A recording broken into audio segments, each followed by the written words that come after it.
महाराष्ट्र चुनावों से जुड़ी इस वक्त की बड़ी खबर आपको बता दें, महाराष्ट्र चुनाव के लिए प्रचार का आज आखिरी दिन है। थोड़ी देर में चुनावी प्रचार थम जाएगा, लेकिन प्रचार के आखिरी दिन राहुल गांधी ने एक अलग अंदाज में पीएम मोदी के एक हैं तो सेफ हैं के नारे पर हमला बोला। उन्होंने 2 पोस्टर जारी किए। दोनों पोस्टर को उन्होंने एक लॉकर से निकाला। पहले पोस्टर में उन्होंने पीएम मोदी की तस्वीर के साथ एक है तो सेफ है के नारे पर वार किया, जबकि दूसरे पोस्टर के जरिए उन्होंने महाराष्ट्र के धारावी का जिक्र किया।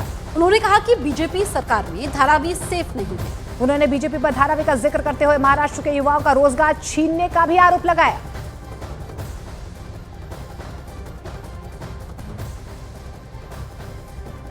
तो यहाँ पर राहुल गांधी ने पीएम मोदी पर हमला बोला अलग अंदाज में। दरअसल उन्होंने एक है तो सेफ है जो बीजेपी का नारा है, उस लॉकर पर ये नारा लिखा हुआ था और एक पोस्टर निकाला, उसके जरिए बीजेपी पर वार किया।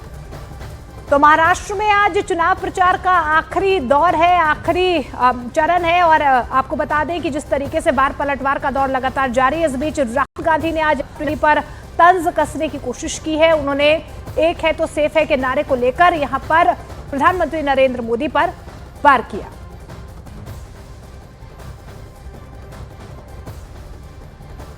तो राहुल ने 2 पोस्टर जारी किए और पीएम मोदी पर तंज कसा। राहुल गांधी ने ये कहा कि एक हैं तो सेफ हैं जो ये बीजेपी का नारा है, उसके जरिए उन्होंने पोस्टर दिखाए और कहा कि कौन साथ में है जिसके जरिए सेफ हैं, और इसी को लेकर के उन्होंने हमला बोला। साथ ही उन्होंने धारावी का जिक्र किया कि वहां पर 15 लाख से ज्यादा लोगों को विस्थापित किया जाएगा। तो ऐसे में ये नीति है। उन्होंने महाराष्ट्र सरकार पर हमला बोला, बीजेपी पर हमला बोला और ये पोस्टर के जरिए निशाना साधा।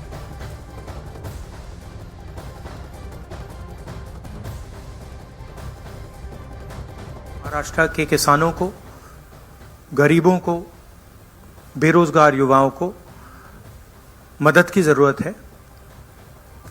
रोजगार, महंगाई मेन इश्यूज हैं और हमने क्लियरली बोला है, हर भाषण में मैं बोलता हूं कि हमारी फोकस महिलाओं की मदद करने का है।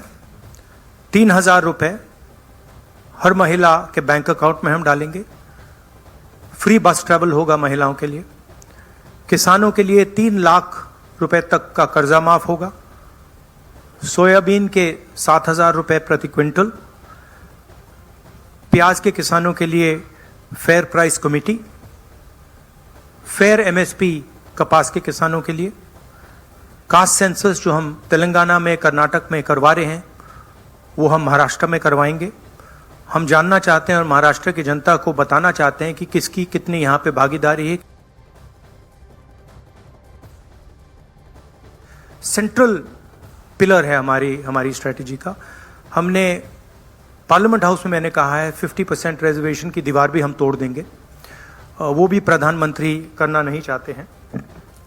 हेल्थ इंश्योरेंस का हमारा यहाँ एक स्कीम है जो राजस्थान में बहुत सक्सेसफुल था। 25 लाख रुपए का स्वास्थ्य बीमा गरीब लोगों को, किसानों को, मजदूरों को, बेरोजगार युवाओं को ऑपरेशन की ज़रूरत हो, दवाई की ज़रूरत हो, एमआरआई की ज़रूरत हो, जो भी मेडिकल फैसिलिटीज़ की ज़रूरत हो, 25 लाख रुपए तक की फैसिलिटी हमारी सरकार प्रोवाइड करेगी। और फाइनल जो युवा हैं, जो नरेंद्र मोदी जी की पॉलिसीज़ ने, नोटबंदी ने, जीएसटी ने जिनको बेरोजगार किया है, उनके लिए अनएम्प्लॉयमेंट अलाउंस 4000 रुपए का मंथली और 2.5 लाख जो सरकारी नौकरियां हैं उनको हम कमिट कर रहे हैं कि उनको हम आपके हवाले करेंगे। राहुल गांधी की वार पर केंद्रीय मंत्री चिराग पासवान ने पलटवार किया है। उन्होंने कहा है कि लोग एनडीए की सरकार बनाना चाहते हैं। राहुल जी, उनकी पार्टी पूर्णतः दलित विरोधी है। ना इनको कभी बाबा साहब स्वीकार्य थे, ना इनको जय भीम का नारा इनको स्वीकार्य होता है। इन लोगों की सोच रही है समाज में बस बांटो, डिवाइड एंड रूल की राजनीति करो। आज जब मेरे प्रधानमंत्री कहते हैं कि एक हैं तो सेफ हैं, इन लोगों को उसी बात से परहेज है, क्योंकि ये लोग ऐसे गठबंधन का हिस्सा है जहाँ पे जातीयता के आधार पर गठबंधन बनाए जाते हैं, सांप्रदायिकता के आधार पर गठबंधन बनाए जाते हैं, एमवाई समीकरण बनाए जाते हैं। ये लोग उस गठबंधन का हिस्सा हैं। ये लोग चाहते ही नहीं कि देश एकजुट हो। तो एक है तो सेफ है के जरिए राहुल गांधी ने धारावी का मुद्दा भी उठाया। महाराष्ट्र के धारावी में चुनावी लड़ाई एकनाथ शिंदे की पार्टी शिवसेना और एमवीए से कांग्रेस उम्मीदवार के बीच है। देखिए, दोनों ही पार्टियों के उम्मीदवार अपनी जीत का दावा कर रहे हैं और एक दूसरे पर वार पलटवार कर रहे हैं। न्यूज़ 18 इंडिया ने दोनों उम्मीदवारों से बातचीत की है। क्या आपको फायदा इस जनता के बीच इसका मिल रहा है, प्यार मिल रहा है?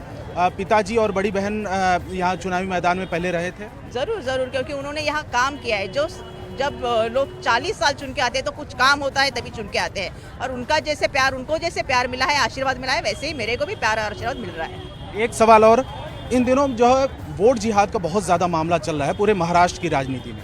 वोट जिहाद वगैरह कुछ नहीं, हमारे धारावी में हम सब एक साथ है। हमारा मिनी इंडिया है, यहाँ सब जाति धर्म के लोग एक साथ प्यार मोहब्बत से रह रहे हैं, पहले से भी रह चुके हैं और आगे भी रहने वाले हैं। बीजेपी ने यहाँ बहुत चाहा था कि यहाँ जातीय दंगले करवाए, लेकिन यहाँ कुछ उनकी दाल गली नहीं, और वैसा ही हमारा यहाँ होगा कि प्यार भरा जो हमारे नेता जी ने कहा है कि हमारे मोहब्बत की दुकान है, तो मोहब्बत की दुकान यहाँ चल रही है और अच्छे से चल रही है। इसका क्या मतलब, ये क्यों लगा है? इसका मतलब एक ही सिंपल है, मेरिट के आधार पर। जो बाबा साहब का संविधान है, बाबा साहब जिन्होंने संविधान की निर्मित की, उस संविधान का अर्थ क्या था? संविधान का मूल मुद्दा क्या था?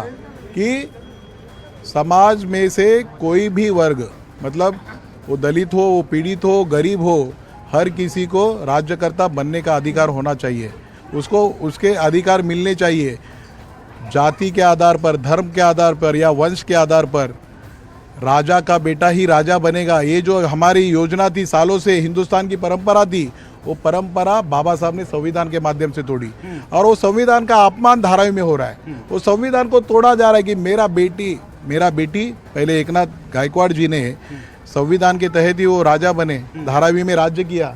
उसके बाद कोई मेरिट नहीं था, और ये योजना में हमारी ये डुप्लीकेट लाडली बहन आई है धारावी में। जो धारावी की जनता जानती है ये डुप्लीकेट लाडली बहन है।